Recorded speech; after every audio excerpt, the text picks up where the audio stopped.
car insurance. So if you just want to introduce yourself and introduce the car that I'll be drawing this evening, I'll run round to the other side of the car and where I'll be sitting and talking to you. Okay. Well, maybe I should say first about the car, and I'll introduce me in a sec. But it's an Alfa Romeo 1974 2-litre Spyder in, well, yellow, canary yellow or giallo prototipo, which is a much nicer saying from the Italian version. My name's Vincenzo. I sometimes go on the net. Vincenzo. My parents were Italian, and I was born over here, so that's where my Italian heritage comes from. I see, and you've continued that by ownership of an equally Italian car. So, is that kind of the rules, so that you must continue the dynasty with ownership of an Italian car? Yeah, that's right.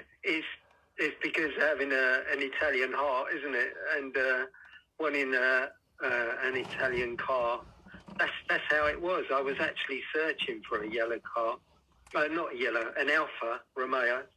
And I mentioned to a few people, and my daughter, who was going out with a builder friend, was working at this house where the Alfa was located. Awesome. Well, I'm gonna look forward to hearing about this story. So before I kind of we get into the story, I thought just kind of tell you about what this is. So continuous car drawing. So what happens is the entire outline of the car will be done in one single line without taking the pen off the paper. I'm actually inside the back of a car, so this is my car studio that I go to events and shows in. So we're going to have Goodwood this weekend for the members meeting.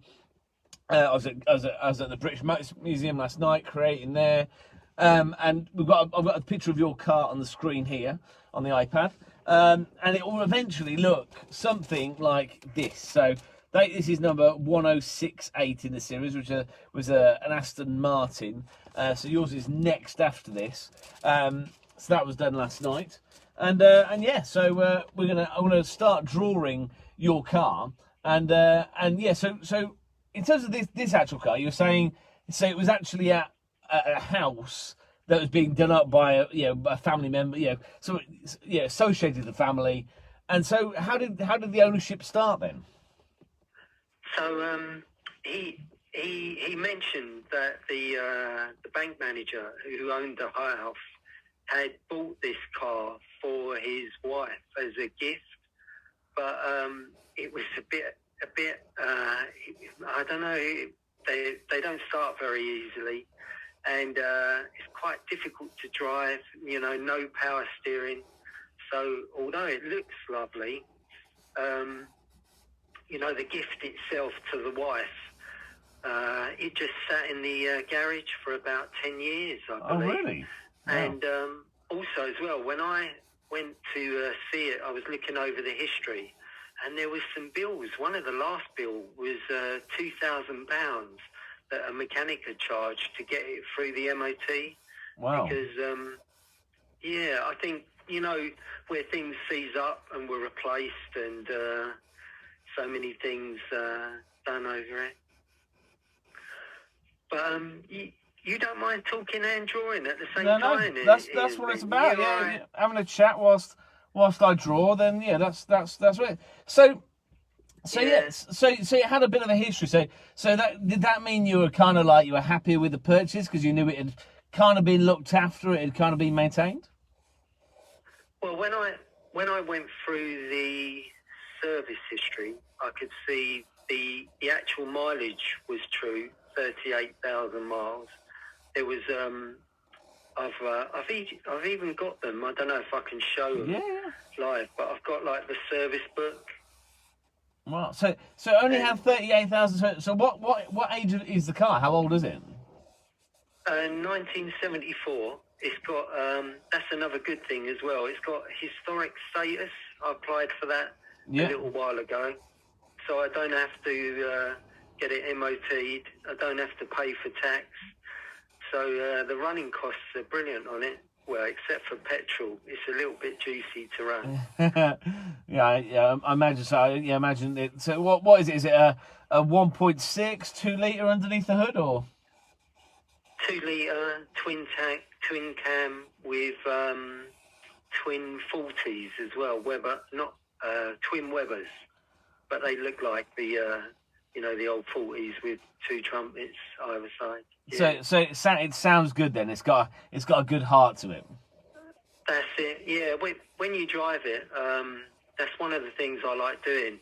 It's not nice at high speed, but at low speed, when you're accelerating through the gears up to a few thousand revs, that you get to hear the noise of it and the hearing the car, the noise of the exhaust. So is it a 4-speed or is it a 5-speed? What's the gearing like? It's a 5-speed. The first gear is very short. Steering, as I've mentioned, is very hard.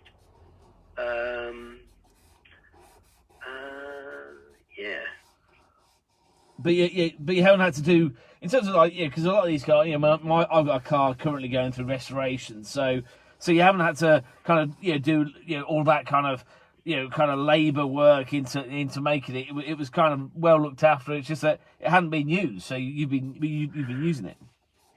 Yeah, so it was in pretty much very good condition, standard condition, I'd say.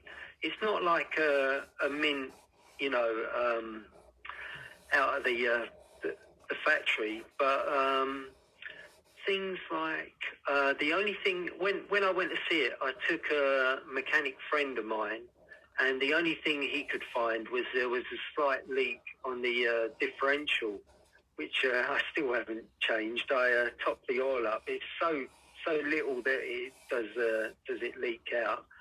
But I've serviced it myself, oil and filters, etc., stuff like that. I've done a few little things to bring it up standard. So the glove box lock was broken, and I managed to get a second-hand glove box lock, and I actually took the internals out of my original lock and put it into the second-hand one, so that I kept the keys. And so just a little thing, the key that you use on the rear door. Oh yeah, I can see it there. There we are. The key that you use on the rear door is the same as the key that you use on the glove box. So you got you make sure it's kind of the originality is still there, as it were. So you're keeping bits, but also updating it and making sure it all works properly. Yeah, I bought a toolkit for it, and the jack. I think I had to buy a jack for it.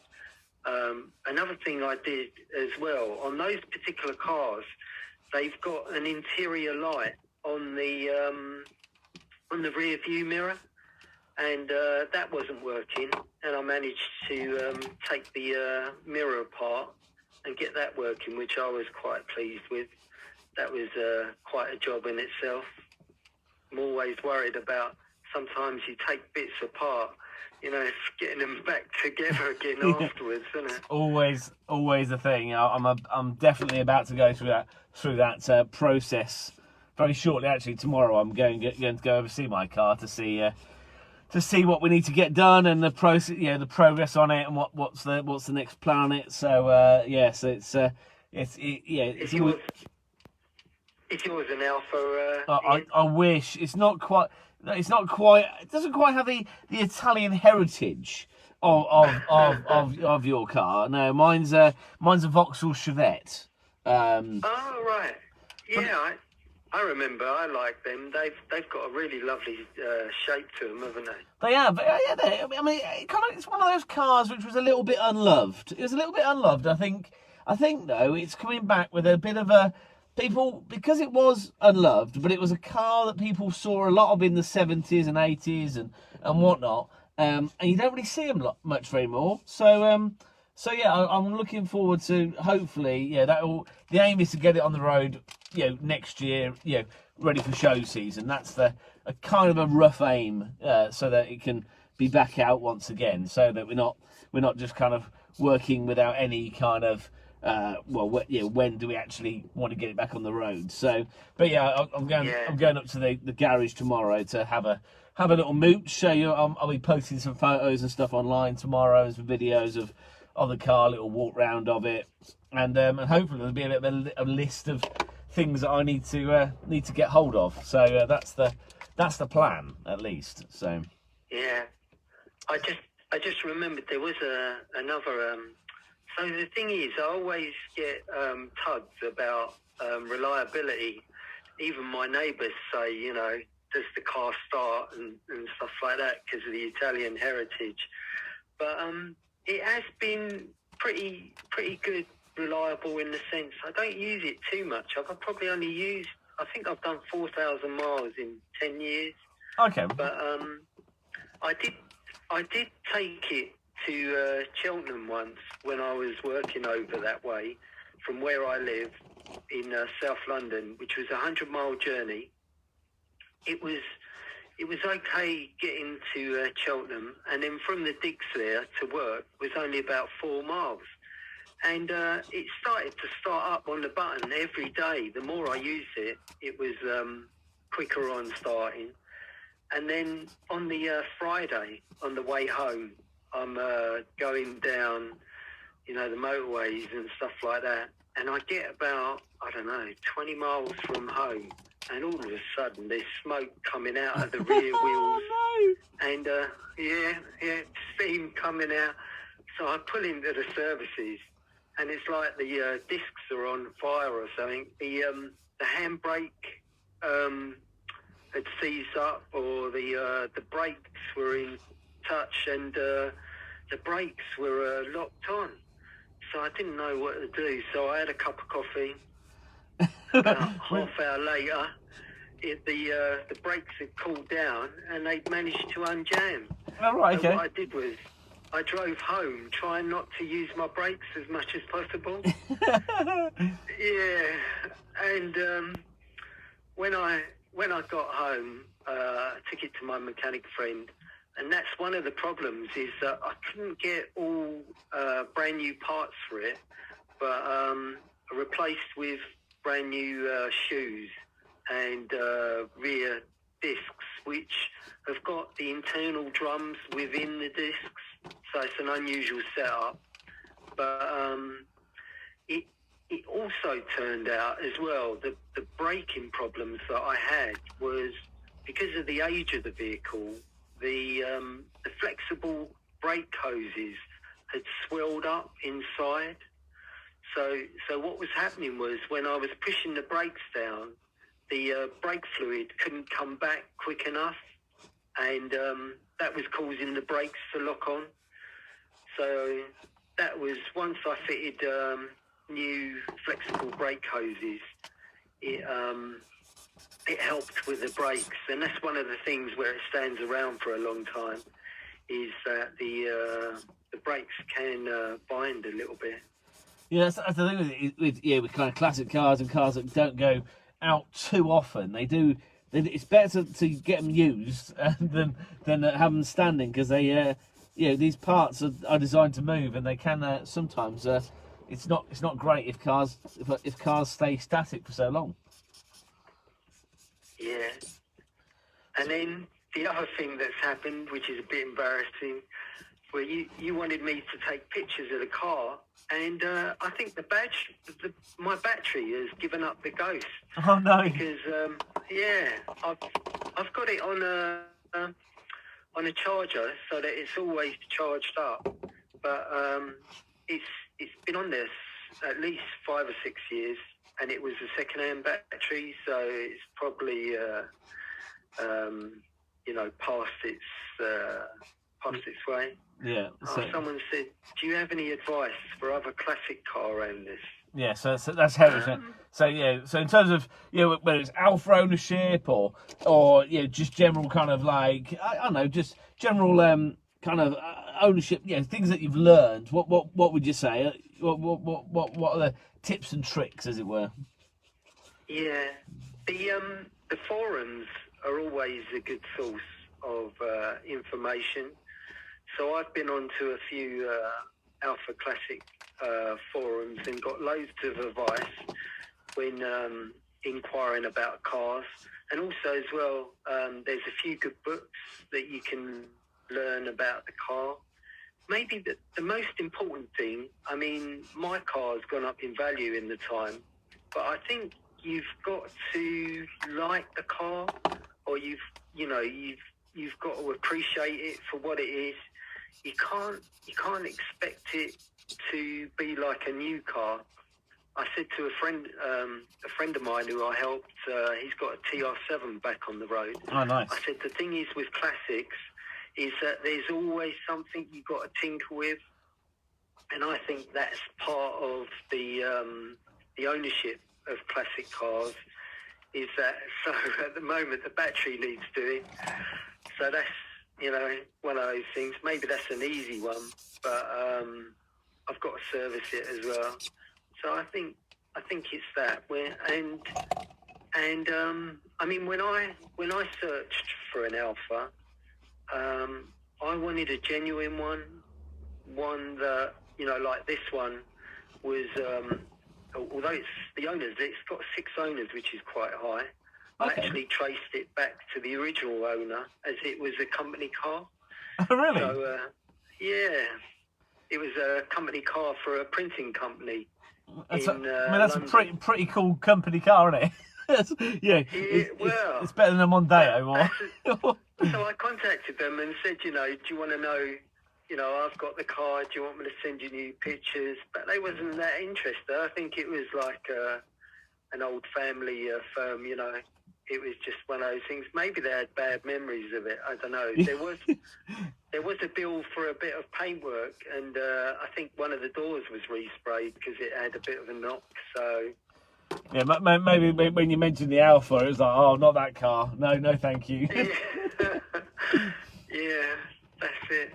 So that would be my main thing. Is you've got to go for a car you like, and remember that there's going to be things you have to do. Part of the joy is in getting your hands dirty, and then also as well, I mean, the bonuses wherever you go with the car.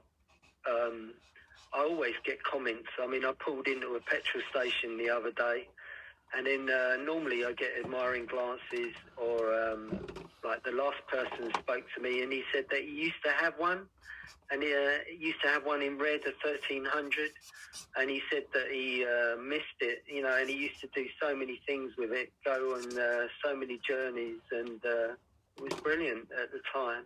Nice. So it's a good talking point as well. So when you are out and about in it, it turns some heads. Yeah, definitely. I mean, one of my friends, Lyndon, he had free hospitality tickets on a Saturday for MotoGP last time we was allowed to go, and on the way back from there, we stopped in Battersea Park, and it was probably about 20 feet away, so I could see it. And we was by the water's edge looking back over it. And it was in a row of cars. And everyone that went past looked at it, which was really nice. A few people looked inside. And then at one point as well, this guy started taking photos of it. So I went up to him and started to chat to him. And he was saying he was a professional photographer. And he asked if I wouldn't mind taking pictures of it and taking pictures of the inside, because a car of that age, it's got the wooden steering wheel, nice. Cowling clocks. It's very individual, and that's just an example. It's quite surprising. I think because there's not many on the road. that it's a great talking point. I'll be in a row of traffic, and someone will shout out something, lovely car, or something like that. Yeah, it makes people smile, which is the main thing, and makes people, it's a very friendly looking car. Yeah, that's what I love as well. You get maybe kids and that look at it, think about it. Yeah. And in terms of like the owners' clubs and stuff, were there many options on this car? Well, are there many things yours has that somebody else's doesn't, or was it pretty standard across the range? So I did actually apply to Alfa Romeo, and I got the details of when it was made and when it came over to the UK. It has got magnesium wheels, which I don't know at that time. I would have assumed that they was an optional extra. Yeah. Because they're quite light rather than the steel wheels, and but I don't think in those days there was much in the sense of it. And I mean, a little while back I saw one on Cars and Classics for sale, and it was back over in New Zealand or something. And I remember approaching the owner, asking him if he had much interest in it, just to see, because every so often you think about selling it, and wonder whether there's many people that chase after them. Like I say, I really wanted a red one in the beginning, but I've grown to like the colour. I think it's a lovely colour. I think like I say, it's a very friendly, summery colour. Imagine that, summer drives, it's a lovely car. So, and in terms of other vehicles, is this kind of one of a list of vehicles you've owned? Have you always been into your classics, or? Well, I've got a few other toys. I mean, I'm into my cycling in a big way. Okay. And I started off life as a motorcycle mechanic. All right. When I used to be a Saturday boy as a mechanic. So I've had loads of bikes, but at the moment I've got a Ducati 916. Nice. Yamaha MT-09. I've got a Eunice Roadster 1.6. So it's the Mazda. Is that a Japanese import, as it's a Eunice rather than an MX-5, or? That's it. Yeah. That's a lovely car. And my wife's got a Fiat, of course, Italian. The 500 Lounge. Awesome. So yeah, you got. So I'm guessing the Ducati, that's got to be red, surely. Yeah, it is. Yeah. Yeah. And I had my cycle, which I bought pretty much around the same time. I think 2010 as the car, and my cycle is in the Ducati red colours, gold wheels, and black accessories like the Ducati. That's what they did. Nice. Yeah. So you enjoy the MotoGP as well. So what are you a Rossi fan, or what's the is there someone your team you support most in MotoGP? So I have followed MotoGP quite a few years, and like I say, my friend Lyndon, he actually took me to Mugello. He was working with Kenny Roberts when Kenny Roberts was racing. Yep.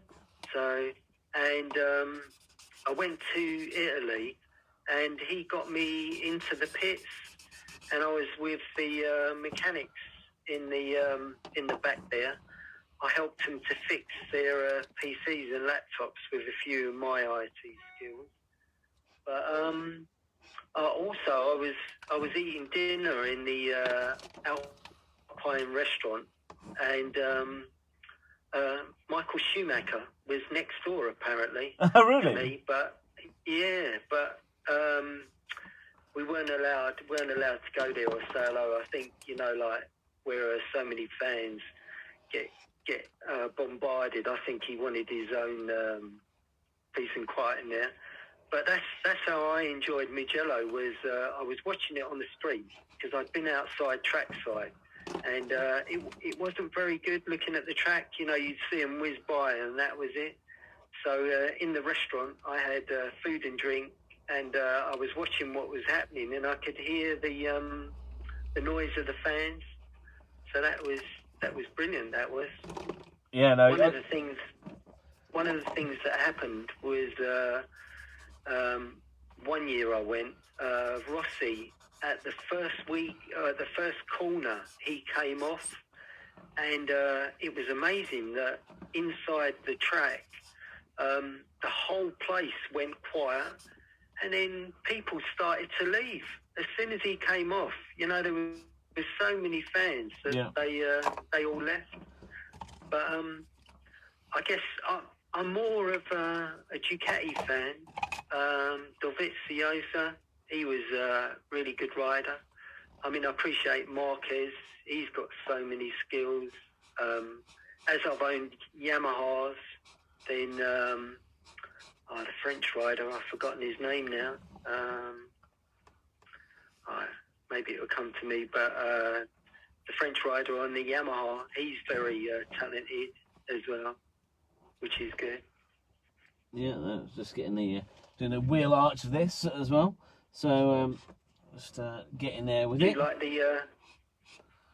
like the angles of it? No, it's great. It's a great angle. Yeah, no, it's great. It's lovely. So have you been on kind of many road trips with it? Have you been out to many kind of club events or anything like that?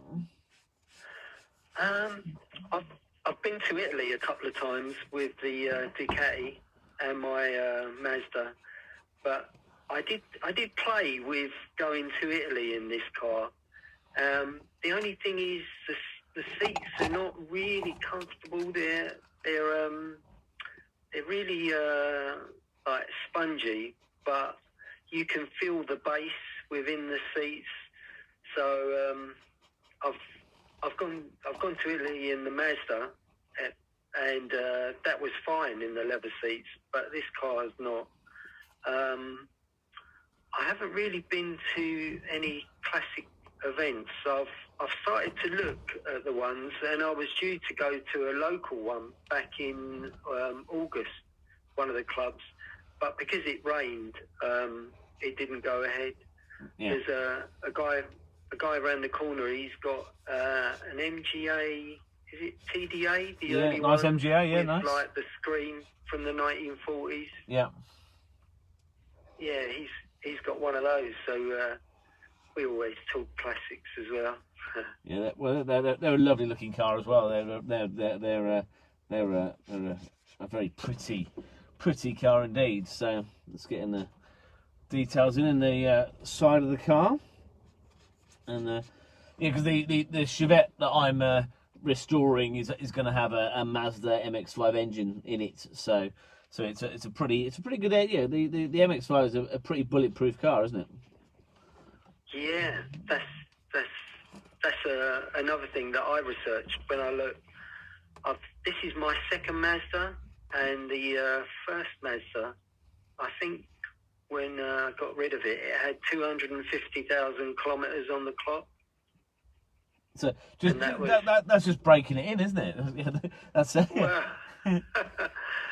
apparently they turbocharge them, don't they? The basic engines are able to be turbocharged. Yeah, they're very well, turbocharged, supercharged. You can do a bit of both on the MX engines. So they're kind of built to be modified. Yeah. Oh, there's another question there.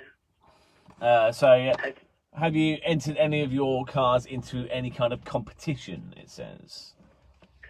Well, so the thing is, although it's 2 litre and twin cam and the performance is there, it's not really a car you could throw around. I mean, I had a great respect for someone who used to race them in those times, but it's not really a car that I'd like to do that. I wouldn't mind taking it to a show, maybe just to show it off and see if it got, a rosette of some kind. Yeah, that's it. A rosette, you know, for being a standard Alfa or something like that. Yeah. But yeah, not really competition. That would probably be more the Ducati 916. That would be all right for that, or even the Mazda. I've thought of those. They would be a good one for competition. Yeah, yeah, absolutely. I mean, the Mazda is famed for its being used as a little track toy and whatnot. So it's I'm just going to add the seal. Yeah, and there's so many things with the Mazda. I mean, the balance of the car, 50-50, isn't it? Yeah. The handling characteristics. That is another thing. I mean, I love the soft top of the Mazda and also this car, and that makes a big thing for me. Is when you drive, you know, with the top down, you don't have to have seat belts as well in this one because it's pre when they was made official. And has it got 2 wing mirrors or one? No, that's another thing as well. It's only got one mirror on the driver's side. Yeah. Right hand drive. Yeah, because it was an option back then, wasn't it? It was an option of whether you wanted to see out the passenger, down the passenger side. So it was. Yeah. So I'm just gonna look for my black pen. There we are. That's what I was looking for. I was gonna add these details on the wheel. Yeah.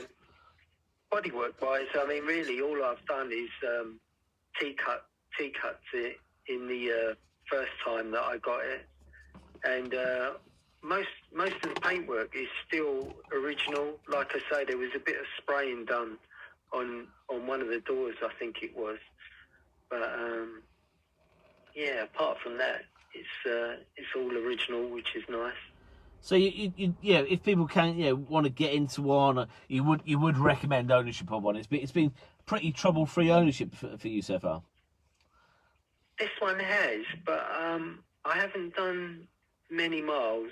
There was I forget what they're called, but there was some suspension straps at the back that had broke, and what they do is they stop the diff coming away if you was to go up high. So they're just like a safety feature there.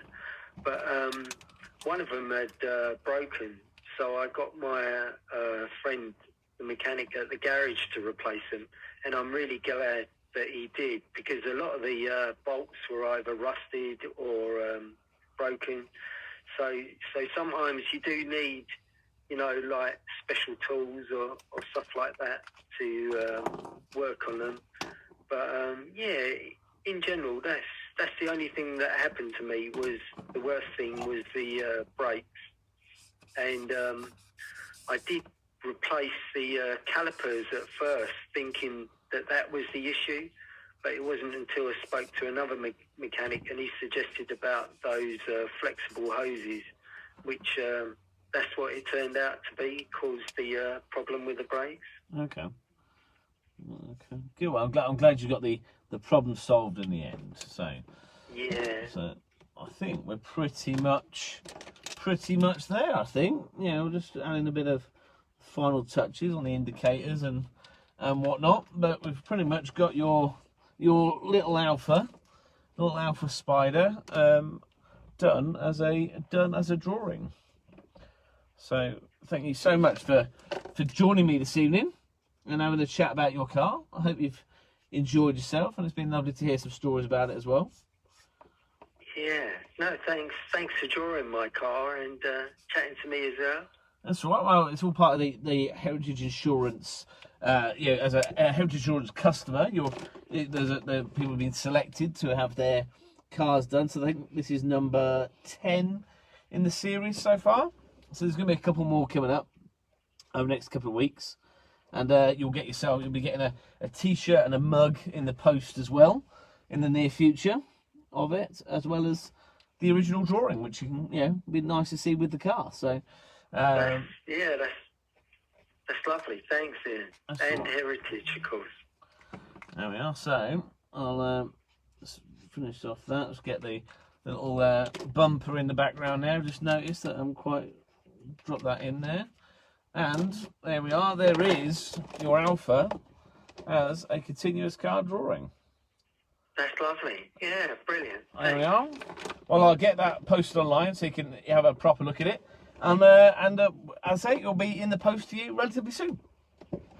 That's lovely. No worries. Thanks a lot, Ian. No worries. Thanks, Heritage. And I'll jump out the car, and yeah, we'll speak soon. Cheers, buddy. Take care, and have a good rest of the week. Thanks a lot. Cheers. Thanks. Bye. Bye-bye.